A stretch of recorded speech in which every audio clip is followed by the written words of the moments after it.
Last video में हमने structural isomers या कॉन्स्टिट्यूशनल आइसोमर्स के बारे में पढ़ा। आज हम डिस्कस करने जा रहे हैं ज्योमेट्रिक आइसोमर्स या इसी का दूसरा नाम है, इनको हम सिस ट्रांस आइसोमर्स भी कहते हैं। तो चलिए पहले डेफिनेशन की मदद से समझने की कोशिश करते हैं कि ये ज्योमेट्रिक आइसोमर्स या सिस ट्रांस आइसोमर्स होते क्या हैं। दो डेफिनेशंस मैंने यहाँ पे लिखी हुई हैं।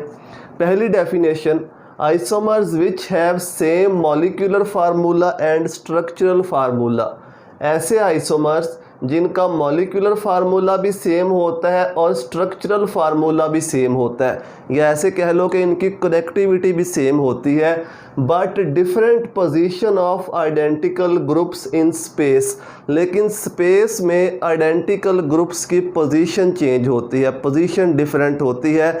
इसके नतीजे में जो आइसोमर्स बनते हैं उन आइसोमर्स को हम ज्योमेट्रिक या सिस ट्रांस आइसोमर्स कहते हैं। सेकंड डेफिनेशन से और ज़रा आपको बेटर आइडिया होगा, isomers which results from restriction in rotation. Restriction in rotation, restrict का मतलब होता है किसी चीज़ का रुक जाना, रिस्ट्रिक्शन इन रोटेशन मतलब रोटेशन का रुक जाना, रोटेशन का ना होना। About carbon carbon double bond, carbon carbon double bond में रिस्ट्रिक्शन इन रोटेशन की वजह से जो आइसोमर्स बनते हैं उन आइसोमर्स को हम ज्योमेट्रिक आइसोमर्स या सिस ट्रांस आइसोमर्स कहते हैं।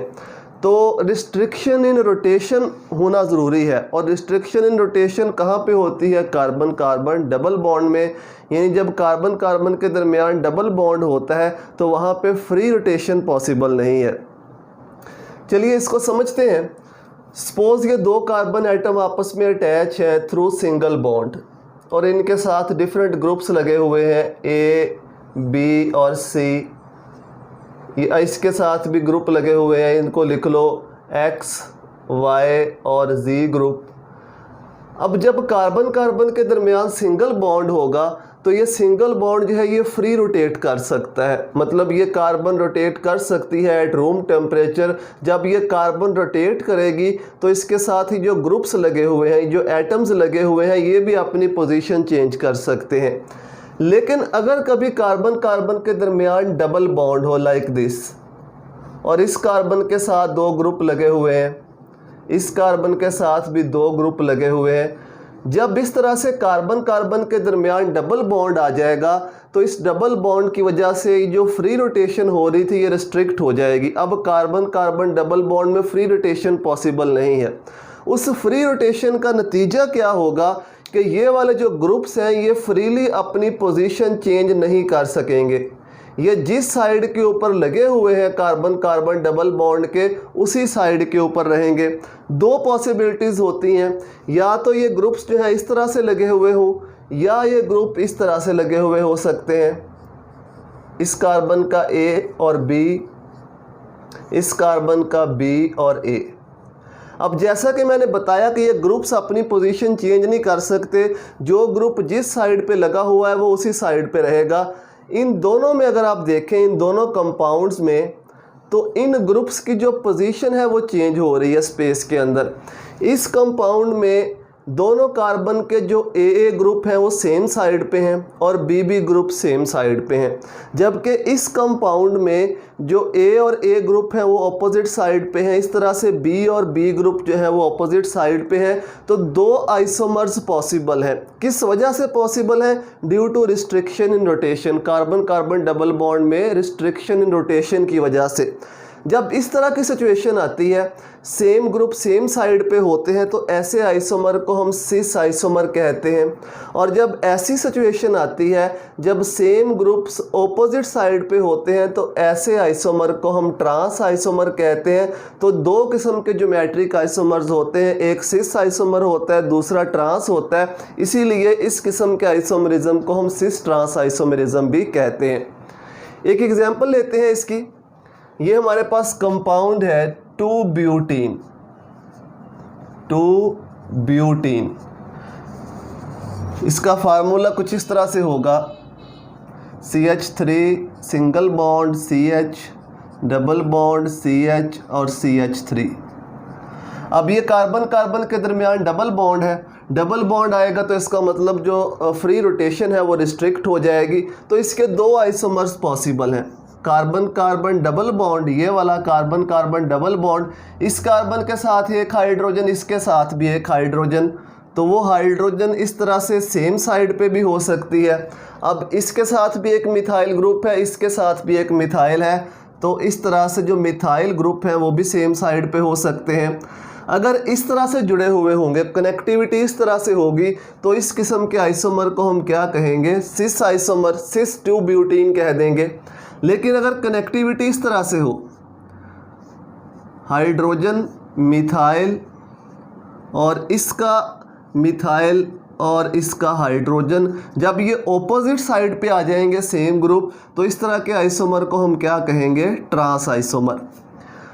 कार्बन कार्बन डबल बॉन्ड के अलावा और भी डबल बॉन्ड होते हैं जिनमें ज्योमेट्रिक आइसोमर्स पॉसिबल हैं, जैसा कि नाइट्रोजन के कंपाउंड्स हैं। नाइट्रोजन जब डबल बॉन्ड बनाता है तो वहाँ पे भी ज्योमेट्रिक आइसोमर्स पॉसिबल है। इस तरह से जो साइक्लिक कंपाउंड्स होते हैं उनमें भी ज्योमेट्रिक आइसोमर्स पॉसिबल होते हैं, लेकिन हमारे सिलेबस में फ़िलहाल कार्बन कार्बन डबल बॉन्ड वाले ज्योमेट्रिक आइसोमर्स को डिस्कस किया गया है, तो हम उसी को लेकर फर्दर आगे मूव करेंगे। अब इसी में एक क्वेश्चन और आता है कि रिस्ट्रिक्शन इन रोटेशन तो कार्बन कार्बन ट्रिपल बॉन्ड में भी होती है, तो क्या वहाँ पे भी ज्योमेट्रिक आइसोमर्स पॉसिबल हैं, वहाँ पे भी ज्योमेट्रिक आइसोमर्स बन सकते हैं क्या कार्बन कार्बन ट्रिपल बॉन्ड वाले कंपाउंड में? तो अभी हम उसको भी आंसर करते हैं। आप तब तक सोचिए कि क्या कार्बन कार्बन ट्रिपल बॉन्ड में ज्योमेट्रिक आइसोमर्स या सिस ट्रांस आइसोमर्स पॉसिबल हैं या नहीं है। ज्योमेट्रिक आइसोमर्स के बनने के लिए कुछ कंडीशंस हैं, 2 कंडीशंस हैं, उन कंडीशंस का फुलफिल होना लाजमी है। वो क्या कंडीशंस हैं? पहली कंडीशन तो देयर मस्ट बी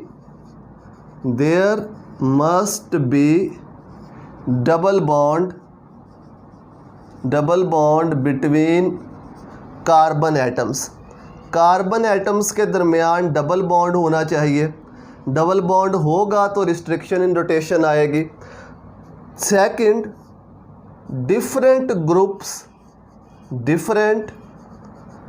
ग्रुप्स और एटम्स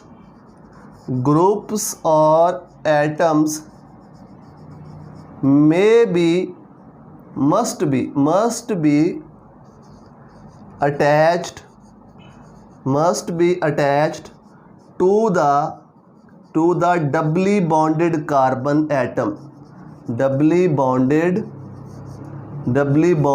कार्बन एटम्स। वो कार्बन एटम्स जिनके दरमियान डबल बॉन्ड है उनके साथ डिफरेंट ग्रुप्स का या डिफरेंट एटम्स का अटैच होना लाजमी है। अगर डिफरेंट एटम्स अटैच नहीं होंगे तब भी ज्योमेट्रिक आइसोमर्स पॉसिबल नहीं होंगे। तो पहली कंडीशन तो बहुत सिंपल है कि डबल बॉन्ड लाजमी होना चाहिए। दूसरी कंडीशन, ये जो डबली बॉन्डेड कार्बन है इनके साथ डिफरेंट किस्म के ग्रुप्स या एटम्स का अटैच होना लाजमी है। अगर हम इस कंपाउंड को देखते हैं, सपोज ये वाला कंपाउंड है हमारे पास CH2 डबल बॉन्ड CH2। अब पहली कंडीशन तो फुलफिल हो रही है, कार्बन कार्बन के दरमियान डबल बॉन्ड है। हमने ये देखना है कि क्या सेकंड कंडीशन भी फुलफिल हो रही है। अगर हम इसको लिखें तो ये इस तरह से आएगा, CH2 डबल बॉन्ड CH2। अब आप देखिए कि दोनों कार्बन के साथ, इस कार्बन के साथ भी ये दोनों हाइड्रोजन है, इस कार्बन के साथ भी दोनों क्या है, हाइड्रोजन है। इसका मतलब है कि इस कंपाउंड में ज्योमेट्रिक आइसोमर्स पॉसिबल नहीं है, क्योंकि ये सेकंड कंडीशन को फुलफिल नहीं कर रहा। एक कार्बन के साथ ही जो दोनों ग्रुप्स लगे हुए हैं, दोनों ग्रुप्स डिफरेंट होने चाहिए। इस तरह से अगर ये कंपाउंड है CH2 double bond CH single bond CH3, क्या इसमें ज्योमेट्रिक आइसोमर्स पॉसिबल है? कार्बन कार्बन के दरमियान डबल बॉन्ड तो मौजूद है, इस कार्बन के साथ 2 हाइड्रोजन है, इस कार्बन के साथ 1 हाइड्रोजन और 1 मिथाइल है। अब ये वाला कार्बन तो कंडीशन को फुलफिल कर रहा है, इसके साथ जो ग्रुप्स लगे हुए हैं, जो एटम्स लगे हुए हैं वो डिफरेंट है, लेकिन ये वाला कार्बन कंडीशन को फुलफिल नहीं कर रहा। इसका मतलब है कि इसमें भी ज्योमेट्रिक आइसोमर्स पॉसिबल नहीं है। तो ज्योमेट्रिक आइसोमर्स के होने के लिए क्या ज़रूरी है? दोनों डबली बॉन्डेड कार्बन के साथ डिफरेंट ग्रुप्स लगे होने चाहिए। ये ग्रुप डिफरेंट होने चाहिए।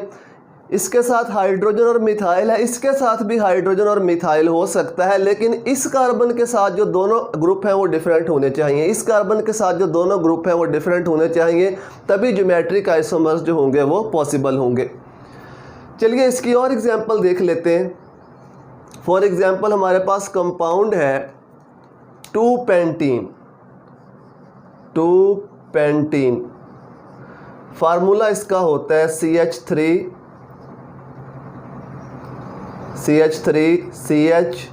डबल बॉन्ड CH2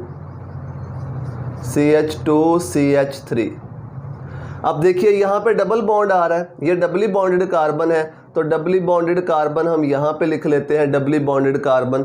इस कार्बन के साथ एक हाइड्रोजन और एक मिथाइल, ये एक हाइड्रोजन लगा दिया और एक हमने इसके साथ क्या लगा दिया, मिथाइल। इस कार्बन के साथ एक हाइड्रोजन और एक पूरा ये इथाइल ग्रुप, हाइड्रोजन और ये इथाइल CH2CH3। ये कौन सा आइसोमर बनेगा, दोनों कंडीशंस फुलफिल हो रही हैं, same group same atom same side पे है, तो ये सिस आइसोमर बनेगा। 2-पेंटीन का सिस आइसोमर।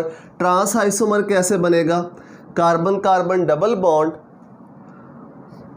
हाइड्रोजन और इसका इथाइल ग्रुप, इसका मिथाइल ग्रुप और हाइड्रोजन नीचे की जानब। जब ये ऑपोजिट साइड पे आ जाएंगे तो इस आइसोमर को हम क्या कहेंगे, इस आइसोमर को नाम देंगे हम ट्रांस आइसोमर का। इसमें एक बात और कि जो सिंगल बॉन्ड है, सिंगल बॉन्ड में रूम टेम्परेचर पर फ्री रोटेशन पॉसिबल है। रूम टेम्परेचर पर जो एनर्जी अवेलेबल होती है वो तकरीबन 60 किलो जूल एनर्जी अवेलेबल होती है। इतनी एनर्जी को लेकर सिंगल बॉन्ड रोटेट कर सकता है, फ्री रोटेशन हो सकती है। लेकिन इतनी एनर्जी को लेकर जो डबल बॉन्ड है, कार्बन कार्बन डबल बॉन्ड, उसमें रोटेशन पॉसिबल नहीं है। उसका एक ही तरीका है, अगर हम फ्री रोटेशन करना चाहते हैं तो पाई बॉन्ड को ब्रेक करो, और उसको ब्रेक करने के लिए जो एनर्जी चाहिए होती है वो रूम टेम्परेचर से बहुत ज़्यादा होती है। इसलिए रूम टेम्परेचर पर कार्बन कार्बन डबल बॉन्ड में फ्री रोटेशन नहीं होती, क्योंकि उतनी एनर्जी अवेलेबल नहीं है। जब तक पाई बॉन्ड नहीं टूटेगा तब तक फ्री रोटेशन पॉसिबल नहीं है। सपोज़ ये हमारे पास कंपाउंड है, पहले हम सिंगल बॉन्ड को देखते हैं कि कार्बन कार्बन के दरमियान ये सिंगल बॉन्ड है, ये दो ब्लैक वाले कार्बन एटम है, इनके दरमियान सिंगल बॉन्ड है। जब सिंगल बॉन्ड होगा तो ये फ्री रोटेशन पॉसिबल है। आप देखिए जो ग्रुप्स साथ लगे हुए हैं, ये वाले ग्रुप्स, ये फ्रीली रोटेट कर सकते हैं। रूम टेम्परेचर पर इतनी एनर्जी अवेलेबल है कि ये ग्रुप्स ईजीली रोटेट कर सकते हैं।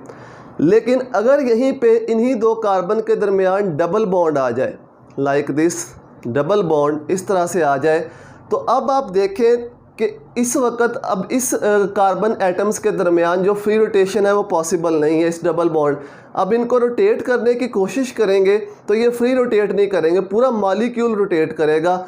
देखें ये ग्रुप्स जो हैं वो अपोजिट साइड पे हैं। सपोज़ ये मिथाइल ग्रुप है, ये मिथाइल अपोजिट साइड पे, ये हाइड्रोजन और ये हाइड्रोजन।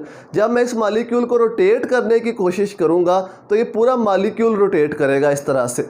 अब अभी भी देख लो, मिथाइल अपोजिट साइड पे है, हाइड्रोजन अपोजिट साइड पे है, तो जो ट्रांस आइसोमर है वो ट्रांस ही रहेगा जब तक ये डबल बॉन्ड टूटेगा नहीं। डबल बॉन्ड टूटेगा तो फ्री रोटेशन होगी। इस तरह से अगर ये सिस आइसोमर है, दोनों मिथाइल ग्रुप सेम साइड पे, दोनों हाइड्रोजन सेम साइड पे, डबल बॉन्ड है दरमियान में, फ्री रोटेशन पॉसिबल नहीं है। डबल बॉन्ड जब तक नहीं टूटेगा तब तक फ्री रोटेशन जो है वो नहीं होगी। तो इसको घुमाते भी जाओ तो पूरा मॉलिक्यूल घूमेगा। हाइड्रोजन सेम साइड पे रहेंगे, मिथाइल सेम साइड पे, हाइड्रोजन सेम साइड पे रहेंगे, मिथाइल सेम साइड पे।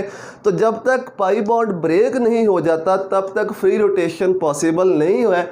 इसको आप ऐसे भी समझ सकते हैं कि कोई से आप दो लकड़ी के पीस लें, उन दो लकड़ी के पीस को एक नेल की मदद से आपस में जोड़ दें, कील की मदद से आपस में जोड़ दें। अब इस एक टुकड़े को पकड़ के, लकड़ी के इस टुकड़े को पकड़ के दूसरे को रोटेट करोगे तो वो इजीली रोटेट करता जाएगा। लेकिन जैसे ही आप इसके दरमियान में दूसरा नेल लगा दोगे, दूसरा कील लगा दोगे, अब आप देखोगे कि फ्री रोटेशन पॉसिबल नहीं है। अगर आप इसको रोटेट करोगे साथ ये भी रोटेट होगा, इसको रोटेट करोगे साथ ये भी रोटेट होगा। सेम यही सिचुएशन होती है कार्बन कार्बन डबल बॉन्ड में। तो इसी वजह से जो आइसोमर्स बनते हैं रिस्ट्रिक्शन इन रोटेशन की वजह से, उन्हीं को हम ज्योमेट्रिक आइसोमर्स कहते हैं। लास्ट एक एग्जाम्पल इसमें, यहाँ पे हमने बात की आइडेंटिकल ग्रुप्स की। अगर आइडेंटिकल ग्रुप्स ना हो तो फिर भी ज्योमेट्रिक आइसोमर्स पॉसिबल हैं। अगर आइडेंटिकल ग्रुप ना हो तो फिर हम आइडेंटिकल क्लास को देखते हैं। अगर आइडेंटिकल ग्रुप ना हो तो फिर किस चीज़ को देखा जाता है? फिर आइडेंटिकल क्लास को देखा जाता है। यहाँ पे मैं एक एग्जांपल लिखता हूँ। फॉर एग्जांपल ये वाला हमारे पास कंपाउंड है,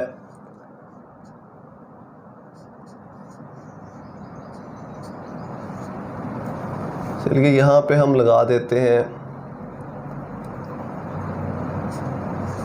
CH3 और इसके साथ हम लगा देते हैं Br और यहाँ पे हम लगा देते हैं Cl। ये वाला कंपाउंड है हमारे पास 1 क्लोरो 2 ब्रोमो, या इसको ऐसे पढ़ लो 2 ब्रोमो 1 क्लोरो प्रोपीन, 2 ब्रोमो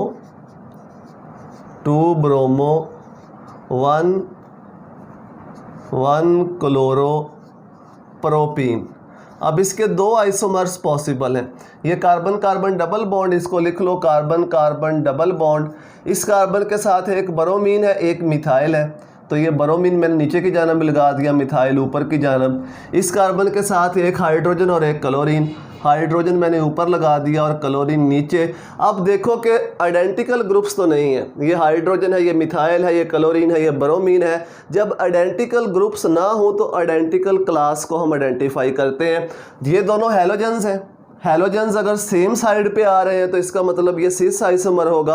अगर हैलोजेंस ऑपोजिट साइड पे जा रहे हैं तो इसका मतलब वो ट्रांस आइसोमर होगा। तो ये वाला सिस आइसोमर है। और ट्रांस आइसोमर कैसे बनेगा? जब ये हैलोजेंस ऑपोजिट साइड पे होंगे, इस तरह से, इधर मिथाइल और इधर हाइड्रोजन। ये वाला कौन सा आइसोमर होगा? इस आइसोमर को हम कहेंगे ट्रांस आइसोमर।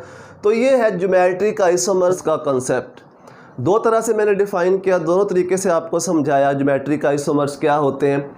फिर उसके बाद ज्योमेट्रिक आइसोमर्स के बनने के लिए कंडीशंस क्या होती हैं, उन कंडीशंस को आपने जहन में रखना है। अगर आइडेंटिकल ग्रुप्स ना हो तो फिर किस तरह से हम सिस ट्रांस आइसोमर्स को आइडेंटिफाई करते हैं। और एक इसमें बहुत इंपॉर्टेंट क्वेश्चन है कि why there is no free rotation about carbon carbon double bond. Carbon carbon double bond के अबाउट फ्री रोटेशन क्यों नहीं होती, सिंगल अबाउट के बॉन्ड के अबाउट क्यों होती है? तो उसकी रीज़न बड़ी सिंपल सी है कि जो कार्बन कार्बन सिंगल बॉन्ड होता है ये बनता है ऑर्बिटल्स की लीनियर ओवरलैप से। इस तरह से ऑर्बिटल लीनियर ओवरलैप करते हैं तो सिंगल बॉन्ड की फॉर्मेशन होती है। अब चूँकि लीनियर ओवरलैप होती है, जो इलेक्ट्रॉन्स हैं वो इंटर न्यूक्लियर एक्सिस पर होते हैं। इंटर न्यूक्लियर एक्सिस मतलब वो लाइन जो दो न्यूक्लियस को आपस में मिलाती है, उसको इंटर न्यूक्लियर एक्सिस कहते हैं। मोर ओवर इस बॉन्ड को रोटेट करने के लिए, सिंगल बॉन्ड को रोटेट करने के लिए जो एनर्जी चाहिए होती है वो रूम टेम्परेचर पर अवेलेबल होती है, इसलिए सिंगल बॉन्ड जो है वो इजीली रूम टेम्परेचर पर रोटेट कर सकता है। लेकिन carbon carbon double bond, single bond का तो हमने पढ़ लिया कि जो सिंगल बॉन्ड बनता है वो बनता है लीनियर ओवरलैप से, इस तरह से। अब जो पाई बॉन्ड बनेगा या सिग्मा बॉन्ड होगा, जो पाई बॉन्ड बनेगा वो बनता है पैरेलल ओवरलैप से। पढ़ चुके हैं हम, इस तरह से पैरेलल ओवरलैप होती है तो पाई बॉन्ड की फॉर्मेशन होती है। और पैरेलल ओवरलैप में जो इलेक्ट्रॉन डेंसिटी होती है वो इंटर न्यूक्लियर एक्सिस के ऊपर और नीचे होती है, इस तरह से। इंटर न्यूक्लियर एक्सिस के ऊपर और नीचे, ये इंटर न्यूक्लियर एक्सिस है, सिग्मा बॉन्ड के इलेक्ट्रॉन है जहाँ पे। इस इंटर न्यूक्लियर एक्सिस के ऊपर और नीचे जो है वो डेंसिटी किसकी होती है? पाई इलेक्ट्रॉन्स की, क्योंकि ये पैरेलल ओवरलैप से बनता है, इस तरह से। अगर तो ऐसे ओवरलैप हो तो फ्री रोटेशन पॉसिबल है, लेकिन अगर ऐसे ओवरलैप होती है तो जो फ्री रोटेशन होती है वो रिस्ट्रिक्ट हो जाती है। Electron density above the nuclear axis होती है, बिलो द न्यूक्लियर एक्सिस होती है। मोर ओवर जो पाई बॉन्ड होता है उसको तोड़ने के लिए जो एनर्जी रिक्वायर्ड होती है वो रूम टेम्परेचर पे अवेलेबल नहीं है, तो इसलिए जो पाई बॉन्ड है उसमें रूम टेम्परेचर पे फ्री रोटेशन पॉसिबल नहीं है। अगर हम इसको रोटेट करवाना चाहते हैं तो पाई बॉन्ड को पहले ब्रेक करना पड़ेगा। तो यही कुछ बातें थी ज्योमेट्रिक आइसोमर्स के बारे में। उम्मीद है कि ये टॉपिक आपको समझ में आ गया होगा। अगर आपको ये वीडियोस हेल्पफुल लगती हैं तो अपने दोस्तों के साथ शेयर करें, उनको बताएं ताकि वो भी हेल्प ले सके। दुआ में याद रखिएगा। अल्लाह हाफिज़।